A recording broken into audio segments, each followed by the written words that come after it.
जब कोई साधारण मनुष्य भविष्य की बातें करे तो लोग उसे भविष्यवक्ता कहते हैं, लेकिन जब श्री कृष्ण बोलते हैं तो हर शब्द में ब्रह्मांड का रहस्य छिपा होता है। गीता के श्लोक सिर्फ उस युद्ध के लिए नहीं थे, बल्कि युगों के लिए मार्गदर्शन बन गए।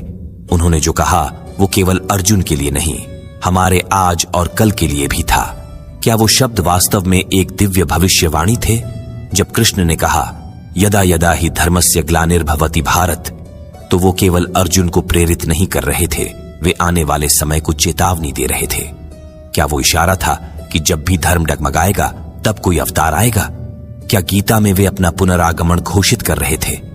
ये सिर्फ उपदेश नहीं था, वो एक ब्रह्म शब्द था जो समय को चीर कर हर युग में गूंजेगा। श्री कृष्ण केवल एक मार्गदर्शक नहीं थे, वे स्वयं काल के स्वामी थे, जो अतीत, वर्तमान और भविष्य को एक साथ देख सकते थे। गीता में उन्होंने कई ऐसी बातें कही जो आज भी वैसी की वैसी घट रही हैं। क्या यह संयोग है या संकेत? हर बार जब हम गीता पढ़ते हैं ऐसा लगता है जैसे वो हमारे युग की ही बात कर रहे हैं। कृष्ण ने बार बार कहा कि जब मनुष्य अपनी इंद्रियों के वश में आ जाता है तो वह पतन की ओर बढ़ता है। उन्होंने बताया कि लोभ, मोह, क्रोध और अहंकार मनुष्य को अंधकार की ओर ले जाएंगे। क्या यह वही युग नहीं है जहां हम सब उसी गड्ढे में गिर रहे हैं जो उन्होंने हजारों साल पहले बताया? क्या वही आज की सच्चाई बन चुका है? अर्जुन ने गीता में पूछा था, हे केशव, मनुष्य जानकर भी पाप की ओर क्यों झुकता है? और कृष्ण ने उत्तर दिया, यह काम है, यह रजोगुण से उत्पन्न अग्नि है। यही अग्नि आज भी हर जीवन को जला रही है। काम, क्रोध और लालच हमारे रिश्तों, समाज और आत्मा को खा रहे हैं। क्या कृष्ण पहले ही ये देख चुके थे? कृष्ण ने स्वधर्म पर बहुत जोर दिया। उन्होंने कहा कि अपने धर्म से विमुख होना आत्मघात जैसा है। आज का समाज अपने कर्मों से भटक चुका है। हर कोई केवल अपने लाभ की सोच रहा है।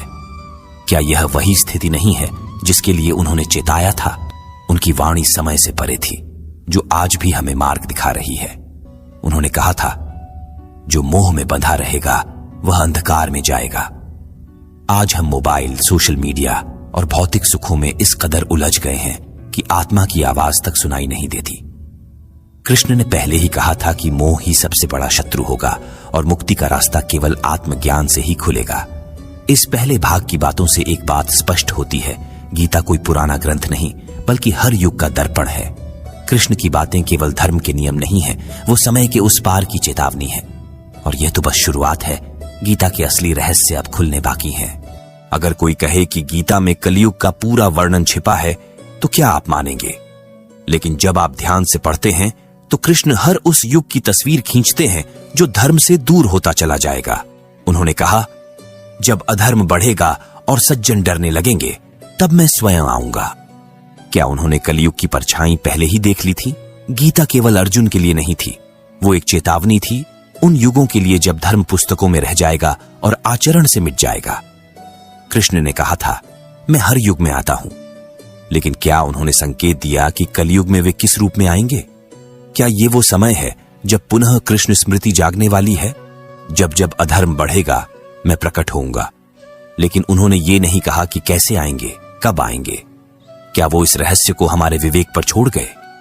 क्या वो चाहते थे कि हम उनके संकेतों को स्वयं समझें और पहचानें कि उनका संदेश अब भी जीवित है? कृष्ण ने सात्विक, राजसिक और तामसिक गुणों की चर्चा की और बताया कि जब समाज तामसिक प्रवृत्तियों से भर जाएगा तब मनुष्य की दृष्टि केवल अपने लाभ तक सीमित रह जाएगी।